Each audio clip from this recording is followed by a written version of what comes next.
আহা, আজকে খাবারটা হেভি বানিয়েছো, দারুণ হয়েছে। তা হবে না? ৩ বছর ধরে তো ৩ বেলার চাকরানির মতো রান্না করেই যাচ্ছি, ভালো তো হবেই।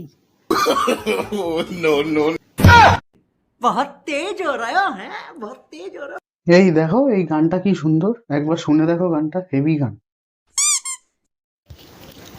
হুম, এখন তো তোমার গানই শুনবো। সকাল থেকে রাত অব্দি শ্বশুরের গান শুনি, এখন তোমার গান শুনবো না? कितने तेजस्वी लोग हैं हमारे पास, कितने शानदार विचार रखते हैं जी। কোথায় গেছিলে তুমি?